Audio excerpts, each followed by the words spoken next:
அந்த கரூர் கேங் அப்படின்னா என்ன சார்? கரூருங்கிறனா நீ கேட்டேங்கிறனால நான் இப்ப சொல்றேன். சொல்லுங்க. ஸோ ஒவ்வொரு ஒயின் ஷாப்லையும் 10 ரூபாய்க்காக நிற்கிறது யாரு? குடிக்கிறவங்கல்ல, அந்த சரக்கை வாங்குறவங்க.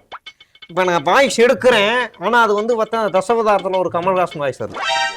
அட்ஜஸ்ட் பண்ணிக்கோங்க. அது அதான் சார் வாய்ஸ் தான், புரிஞ்சா சரி, அவர் வாய்ஸ் தான் அது. Plus no tension, no take it serious. Okay, அந்த 10 ரூபாய் வாங்குறதுல இவங்களுக்கு என்ன பிரச்சனைனா, ஒரு கடைக்கு டார்கெட் வச்சுடுறாங்க. ஒரு கடையில் ஒரு லட்சம் பாட்டில் விற்பனை ஆகுதுன்னா 10 ரூபா சேல்ஸ், 10 ரூபா கலெக்ட் பண்ணுறதுக்கு ஒரு ஏஜென்ட். அவனுக்கு சேலரி கையில் கொடுக்குறாங்க, அக்கௌண்ட்டில் கொடுத்தா மாட்டிப்பான்.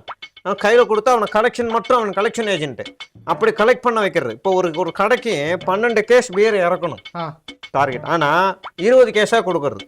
12 கேஸு கணக்கு கொடுங்க, 8 கேஸ் கணக்கு கொடுக்காதீங்க. இப்போ தெரியுறதா உங்களால் எங்கே இருக்குன்னு தெரியுறதா? இதைத்தான் நாங்கள் தட்டி கேட்குறோம். சரி வெயிட் டைம்னா குறுக்க பேசினா இன்ட்ரெஸ்ட் போயிடுவேன். நான் பைக்கெல்லாம் தூக்கி எறிஞ்சிட்டு போயிடுவேன். எனக்குலாம் டென்ஷன் ஆயிரும். நான் வேற மாதிரி ஆள் நான். பேசுங்க, அமைதியா இருங்க. இந்த 20 கேஸ் மேட்டர் அப்படி வைங்க. அப்புறம் கேஸ் வாங்குற அந்த கம்பெனி லிக்கர் கம்பெனில இருந்து ஒரு அமௌண்ட் வருது. அந்த அமௌண்ட் நீங்க திமுறாட்டுறீங்கப்பா. நான் எதுவுமே பேசல சார், நீங்க பேசுங்க சார். நான் இதை கைகிட்ட உட்காரேன் சார், நீங்க பேசுங்க. அந்த லிக்கர் அமௌண்ட் வருது. அந்த அமௌண்ட்ல இருந்து ஒரு கமிஷன், 10 ரூபால இருந்து ஒரு கமிஷன், கேஸ்ல இருந்து ஒரு கமிஷன். ஆக இப்படி அடிச்சே 1000 கோடி என்னுடைய கணிப்பு படி பல கோடி வந்திருக்கும்.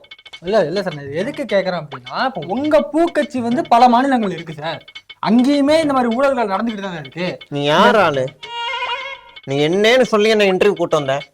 எனக்கு சாதகமான கொஸ்டின் கேட்கறதுதானே கூட்டம் வந்தேன். நான் வந்து யாரான தம்பி? யாரான? நான் யாராலுமே தீவிரவாதியா? ஆமா, இலுமினாட்டி, வேற்று கிரகவாசி. நேற்று அந்த விண்கலம் வந்துச்சே, இந்த வினிதா வில்லியம்ஸ் அந்த பிளைட்ல இருந்து தப்பிச்சு வந்தா ஏலியன்.